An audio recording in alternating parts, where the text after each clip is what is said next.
What's up YouTube, Ace Poker back again for another video. Today we're going back to Delaware Park, playing another 2-5 session. It's light out, it's early, stopping at Chipotle. It's 3:30 to get some food before we head down there. I just want to say thank you guys so much for supporting me because it means the world to me. You guys let me do something that makes me so happy, and I've been grinding, I've been doing so much. You guys see the effort, the work I'm putting in.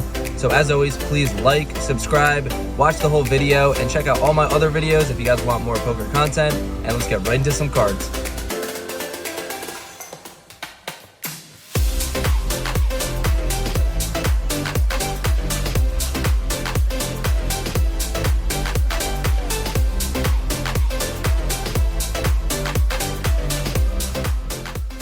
Alright everyone, welcome back. I actually play a couple hands of PLO before I wait for the 2-5 game. If you guys have never played PLO, it's super interesting. Maybe I'll make a PLO vlog one of these days. Right away we see a crazy hand where pocket twos flopped a full house and kings flopped quads, and he got paid off all the way down. What a crazy hand.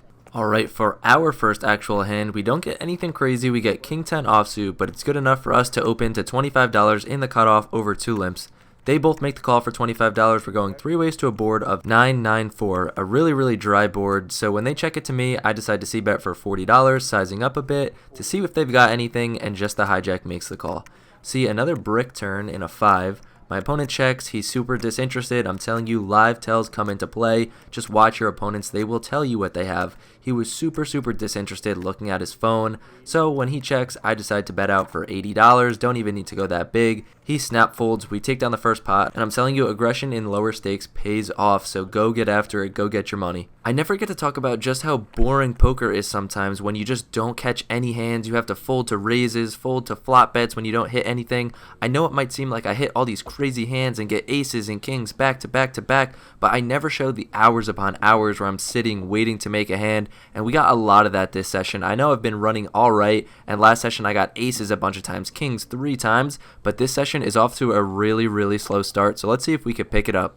Alright, just 30 minutes later, as you guys see, we pick up a hand, we pick up Jack 10 suited, and we're on the $10 button straddle. If you guys don't know, check out my last video. Basically, I can straddle to $10, and the action starts on the small blind. So 3 players call $10, gets back to me, I say no, I bump it $20 more, and 2 of those players call, 1 fold. We see a great board in Jack 6-4 rainbow. It checks to me, I c-bet for $25, keep it small just to see where I'm at, and just a small blind calls, and the cutoff decides to fold.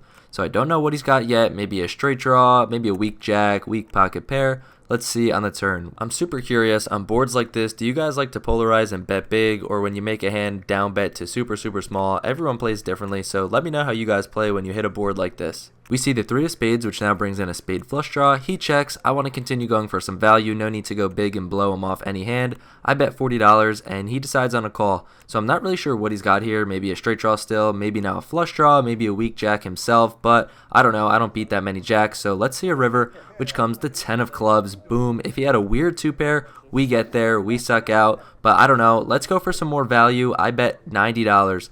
Now my opponent thinks a little bit longer, and my opponent decides to raise. What is he repping? A straight? I have no idea. This makes no sense to me. $200 total. This is a super weird line. He checks all 3 streets, check calls, and then check raises. Basically a min check raise. What is he repping? Did he have a misdraw? Is he just trying to blow me off any hand? Maybe he thinks I have ace king, ace queen. Who knows? I'm definitely not folding. I call, get shown the bad news. He has pocket 6s, and honestly, thankfully my opponent played this god awful, and he sprung his trap super late and for basically no money at all. I think I lost the absolute bare minimum here. I should have lost a massive pot. I honestly maybe would have called an all-in if it went like that. If he check raised the turn huge and then just bombed the river, I don't think there's any chance I could fold. So thankfully I escaped this with basically no wounds at all, and we're on to the next hand. For the next hand, clearly in revenge range chart here, we pick up 4-5 suited under the gun, raise to $25, and the hijack and cutoff make the call. We flop a pair and a gutter, and on a board that's better for me has the under the gun raiser with the ace out there, so I continue for $25 and just the hijack makes the call. It's tough when he makes the call on a board like this because he definitely could just have some middling pocket pairs that don't believe me yet, some heart draws, tons and tons of hands that he could have here, so we'll see what happens on the turn. See an alright turn in the 9 of spades. I think it's okay to continue, and I bet $30. Definitely a little bit smaller here. I definitely should size up. I'm not really sure what my opponent has, But he decides to call here, which leaves me wondering that he probably has a heart draw, a weak pair that he doesn't want to give up, some kind of straight draw, who knows. We're headed to a river, which is another good card for me, the king of clubs, so I decide to unload one last barrel here and bet $85. My opponent doesn't think too long, says I can't fold, inflicting the call. That's not good for us, and he shows ace-6 offsuit. I definitely could fold that one, but it's alright. We gave him a good price. It would have been awesome if we had an actual value hand here. He would have paid us off all the way down, but we continue down the losing road, and we've got to turn it around. This session was brutal. I was flopping nothing, getting ace-king suited, seeing a 7-9-2 board, getting king-jack suited, seeing a 9-9-2 board, wasn't even flopping flush draws, wasn't even flopping one suit of my cards on the board until we pick up pocket jacks. And you'll have to bear with me because I was recording for 15 minutes. I was in the tank for 10 minutes this hand, so the recording got all messed up. I had no storage on my phone because it was 15 minutes of recording, so I'm going to play a little bit of blurred background for you, but just pay attention to the hand because it was insane. And I want to go over a lot of details here. Alright, let's get into the hand here. So we pick up pocket jacks. I'm under the gun. I raise to $25. Under the gun +1 to my direct left. Re-raises to $75. This is the guy who lost his pocket twos to quad kings earlier. So maybe he's steaming. The cutoff, cold call $75. I don't even know if I should re-raise. There's no right way to play jacks. I decided to just flat call to $75. Let's see a flop.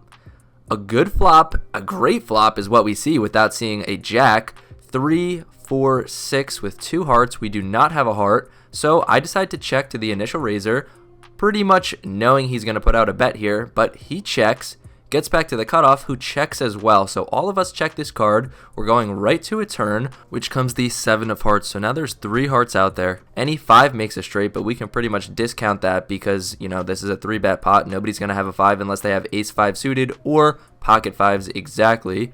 So I decide to see where I'm at here because I have no idea what's going on. I lead out for $75. The under the gun +1 player, who was the initial raiser pre-flop, decides to just call the $75 and the cutoff folds. So when he just calls the $75 here, I think he's got ace-king, ace-queen with 1 heart. I don't think he had aces or kings. I think they would have c-bet that board, and I definitely think they would raise here to try to get some value. He's played this super weird, so I think definitely ace-king with the ace or king of hearts. So let's see a river, a really good one in the 4 of diamonds. So I don't know, we still lose to aces, kings, queens, but like I said, think I would have heard from them earlier. And I was also eating during this, so I lean over, I take out 2 black chips, a green chip, and just throw in $225. With this bet, I would be targeting pretty much specifically pocket 8s, 9s, and 10s. Other than that, there's not much value I can get here, but definitely think I still need to value bet this river because yes, he can have aces, kings, queens, but can also have 8s, 9s, 10s, and this is also a really good board for ace king, ace queen high to make a call. Gets back to under the gun +1, who thinks about it for a little while and decides to raise to $800. What is going on? What is he repping? The nut flush, aces, kings, queens. I am put in the blender. I am in extreme agony. I have never thought over like 5 minutes of a live hand, and I seriously thought for 10 minutes because I never make the right call. You guys have seen me in the last couple vlogs call down with aces wrong, fold aces wrong, fold kings wrong, just some crazy things, and I am sick and tired of doing that. So I want to think for a long time here. I go over my options. Like I said, it's either he's bluffing with ace king, which I don't think so because nobody really bluffs the river on live poker. Also, like I said, my opponent lost the pocket 2s to quad kings earlier for a massive pot. Is he really going to pull a massive bluff here?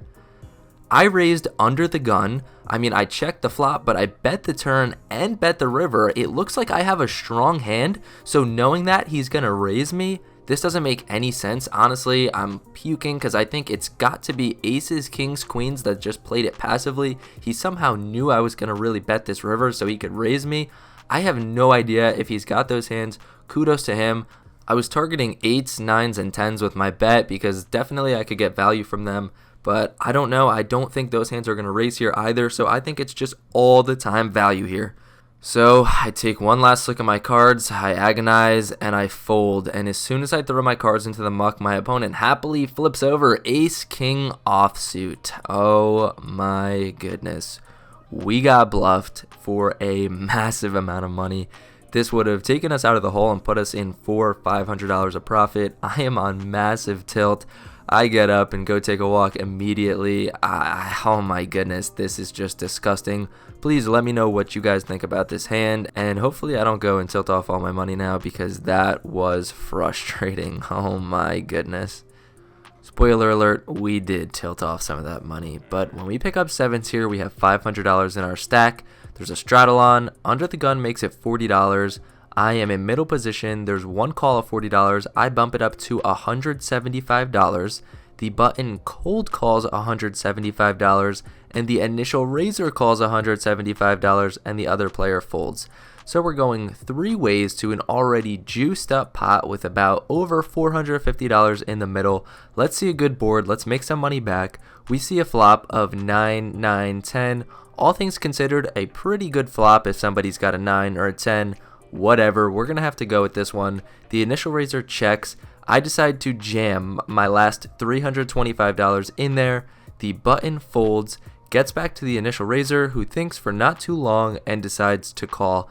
I ask if he's got a 9 or a 10. He says no. He asks if I have a high pocket pair. He says if you got a high pocket pair, you're good. I say no, I've got sevens, and he goes, oh, you're way good. Okay, I don't know what that means. Maybe he's got a lower pocket pair. Let's see. The turn comes another 10, which is not good because now any card over a 9 will make our hand have nothing and we'll play the board. So my opponent goes, okay, high card, high card, high card. The river comes a 3. Oh my gosh, that's awesome. A low card. He flips over, pocket 3s. I'm not even kidding you. I laughed. I grabbed my phone, I grabbed my shit, and I got the F out of there. Oh my goodness. Yes, he called $175 pre-flop with pocket 3s, and get this, this was the same opponent from the last hand, so he took all my money. Congrats to him. We got massively cooler today, made a huge wrong decision, and everything went the wrong way. Sometimes that's poker, that's life, and we are out of there. Done. Done.